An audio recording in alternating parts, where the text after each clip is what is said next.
সরকারি চাকরিজীবীদের জন্য বিশাল সুখবর আসছে নবম পে স্কেল। মূল বেতন কি দ্বিগুণ হচ্ছে, সঙ্গে বৈশাখী ভাতা 50% আর টিফিন ভাতা 5 গুণ বাড়ার প্রস্তাব। 2026 থেকে 27 বাজেটে কত বরাদ্দ থাকছে? দেশের বর্তমান অর্থনৈতিক প্রেক্ষাপটে জীবনযাত্রার ব্যয় যখন ঊর্ধ্বমুখী, তখন নবম জাতীয় পে স্কেল দিয়ে আসছে এক নতুন আশার আলো। সরকার আগামী 2026 থেকে 27 অর্থ বছরের বাজেটে এই নতুন বেতন কাঠামোর আংশিক বাস্তবায়নের পরিকল্পনা করছে। আজকের আলোচনায় আমরা জানব কিভাবে এই নতুন বেতন কাঠামো আপনার দৈনন্দিন জীবন ও দীর্ঘমেয়াদী ভবিষ্যৎ পরিকল্পনাকে বদলে দিতে পারে। অর্থ মন্ত্রণালয় সূত্রে জানা গেছে, আগামী অর্থ বছরের বাজেটে নতুন পে স্কেল বাস্তবায়নের প্রাথমিক ধাপ হিসেবে প্রায় 35,000 কোটি টাকা বরাদ্দ রাখার পরিকল্পনা করা হচ্ছে। তবে দেশের সামগ্রিক আর্থিক সক্ষমতা বিবেচনায় নিয়ে সরকার এটি একেবারে বাস্তবায়ন না করে ধাপে ধাপে কার্যকর করার সিদ্ধান্ত নিয়েছে। পূর্ণাঙ্গ বাস্তবায়নের জন্য সরকারের প্রয়োজন হবে প্রায় 1,06,000 কোটি টাকা। তাই সরকারি হিসাব অনুযায়ী 2028 থেকে 29 অর্থ বছরের আগে এই পে স্কেলের শতভাগ সুফল পাওয়ার সম্ভাবনা কম থাকলেও শুরুটা হচ্ছে খুব শীঘ্রই। নতুন বেতন কাঠামোতে শুধু মূল বেতনই বাড়ছে না, বরং বিশেষ 3টি ভাতার ক্ষেত্রে বড় ধরনের পরিবর্তন সুপারিশ করা হয়েছে। উৎসবের আমেজ বাড়াতে বৈশাখী ভাতা বর্তমানে মূল বেতনের 20% থেকে বাড়িয়ে 50% করার প্রস্তাব করা হয়েছে।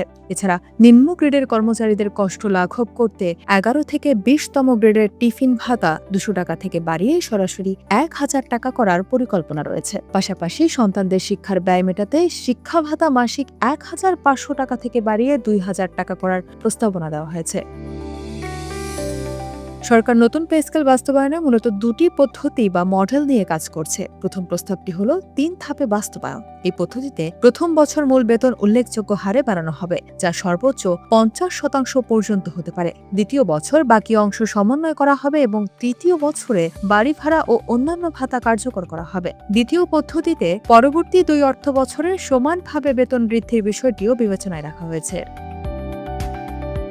নতুন এই বেতন কাঠামো যেন নির্ভুল ও বাস্তবসম্মত হয়, সেজন্য মন্ত্রী পরিষদ সচিবের নেতৃত্বে একটি উচ্চ পর্যায়ের কমিটি গঠন করা হয়েছে। এই কমিটি বর্তমানে দেশের মূল্যস্ফীতি, সরকারের রাজস্ব আয় এবং অভ্যন্তরীণ আর্থিক সক্ষমতা নিবিড়ভাবে পর্যবেক্ষণ করছে। কমিটির চূড়ান্ত সুপারিশ প্রধানমন্ত্রীর কাছে উপস্থাপনের পর চূড়ান্ত অনুমোদন দেওয়া হবে।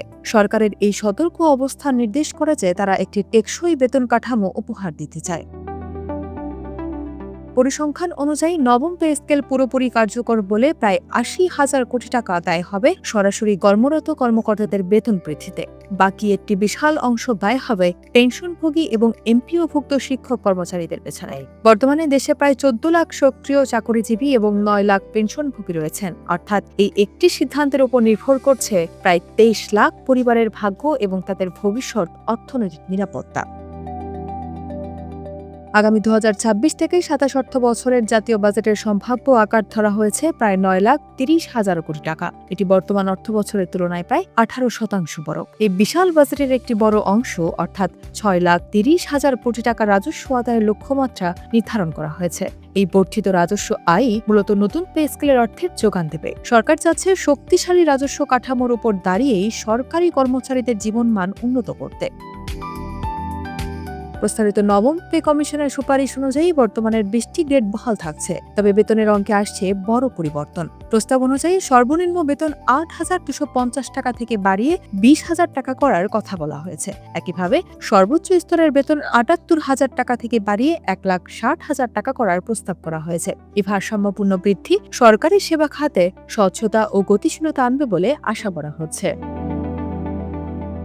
2025 সালের অষ্টম পে স্কেলের অভিজ্ঞতায় দেখা গেছে ধাপে ধাপে বেতন বৃদ্ধির বাজার নিয়ন্ত্রণে সাহায্য করে। এবারও সরকার সেই একই পথে হাঁটছে। নতুন এই পে স্কেল কার্যকর হলে সরকারি চাকরিজীবীদের জন্য সঞ্চয় ও দীর্ঘমেয়াদী বিনিয়োগ সহজ হবে। আপনার ভবিষ্যৎ পরিকল্পনা সাজাতে এই নতুন কাঠামোটি একটি শক্ত ভিত্তি হিসেবে কাজ করবে।